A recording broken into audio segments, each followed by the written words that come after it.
What's up, guys? Today I'm going to be sharing a quick tip on how you can practice staging first on your practice tree. This is a super simple tip, but I'd be willing to bet there's some folks out there who will appreciate seeing this. So I'm going to be showing you guys this on my full-size practice setup, but just know you don't have to have all of this. This is not needed to be relevant for this tip. You can do this on your regular porta-tree eliminator. So this tip is going to be exclusively for people who are releasing the trans brake, not pushing the trans brake.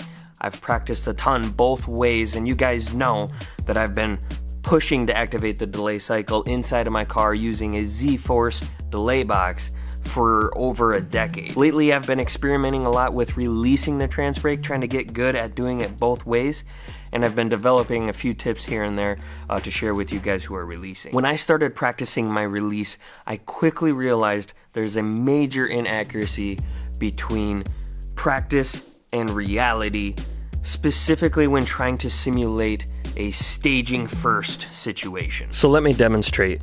I've turned off random stage, so the practice tree forces me to stage first. The only way for me to stage and ultimately get the other lane to stage and activate the tree is to sit here on the trans brake button and hold it down. This is extremely unrealistic. No one is going to sit here on this button while their opponent stages. You definitely want to wait to get on the button until all 4 bulbs are lit. This is the only way to ensure any consistency in the amount of time that you're actually on your trans brake button.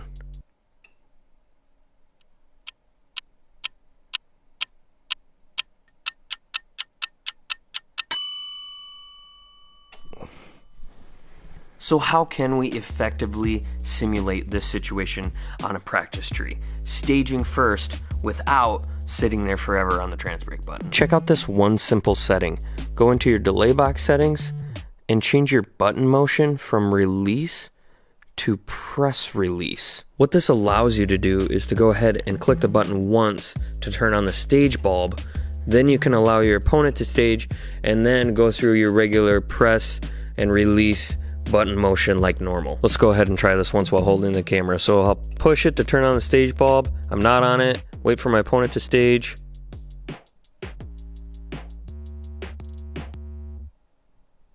There he is.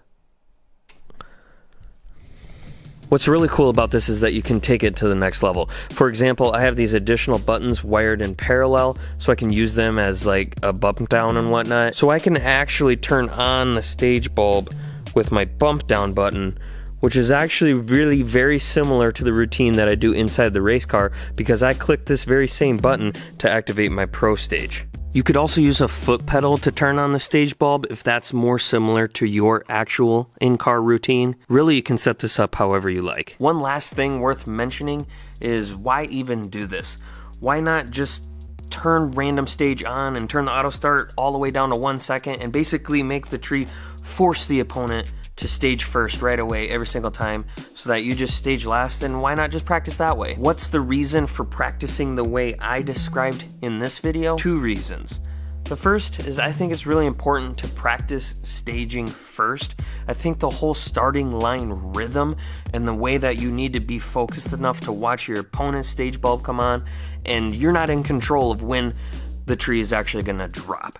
Just all of those differences in the starting line rhythm, I think is really, really important for you to be able to be good at both situations, staging first and staging last. So I think it's super important to be able to practice both in a very effective way. The second reason I use this push release button motion on my practice tree is because I think it just makes it more realistic even when I am staging last. If you think about it, in a real life situation, you're not instantly on the trans brake button when the 4th bulb comes on. There's some amount of time that passes when you stage the car with your foot brake and then you finally get to the trans brake. Using the press release button motion mode on the practice tree builds in this amount of time. This just results in a much more realistic button motion rhythm.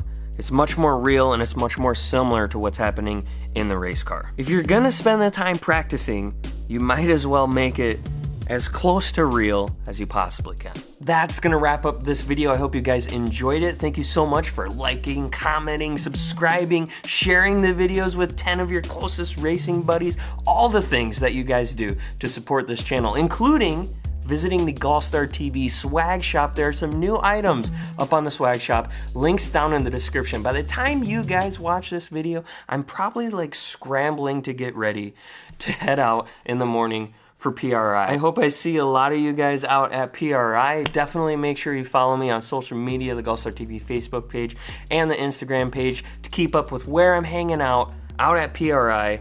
Come and say hi. I'd love to meet more of you guys face to face. I'll see you guys in the next video. Later.